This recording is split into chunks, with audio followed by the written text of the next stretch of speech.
So if you're planning on working with youth, one of the key things that I would probably advise is that you really work hard to build relationships. Young people really want to know who they're engaging with, and they need to earn your trust. And so it's really important to be a bit vulnerable with them, to share and get involved, get engaged.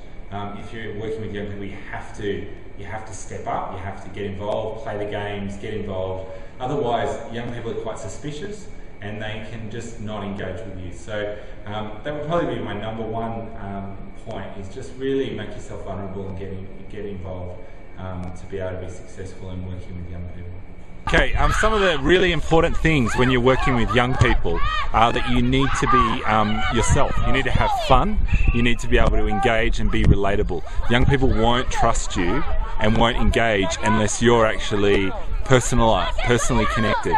So one of the most important things I've learned in youth work is that it's very hard to separate the work from your identity and who you are. So getting out, playing soccer, kicking a ball around, talking to them about music, talking to them about your hobbies is really important so that you can engage and build a relationship. And youth will need this before they can trust you to engage. The big social movements and youth movements that we're seeing a lot of success around the world in at the moment all have one thing in common. They all are really clear on the why they're engaging people. They've got a real singular focus. They seem to be really fixated on one particular issue that they're trying to overcome. And then they're inviting young people to fight with them to actually overcome that issue. And it's really exciting to see. And what we're seeing is just that clarity of purpose is really key.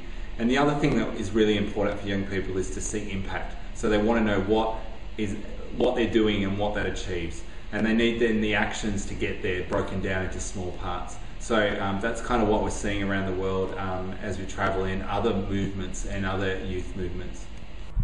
If you think about the way Jesus engaged in his social movement that changed this world, Jesus really worked with 12 people for a long period and walked with them and discipled them. And I think there's something that we can learn about this model, that working with youth, one of the key ways we need to engage is to journey with them, to build relationship with them, to have fun with them, to live with them. And in doing this, they can experience, they can observe the leadership that you maybe have, but also learn something about that. And I think this is something really important to balance against programs. So sometimes our model is very programmatic and we want to run programs for youth, which is important, but we also need to absolutely hold in balance the relationship.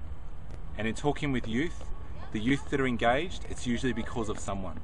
It's because of a leader that showed an interest, that made a difference. And I think this is something at World Vision we just need to hold in tension. You know, that balance between programmatic versus relational.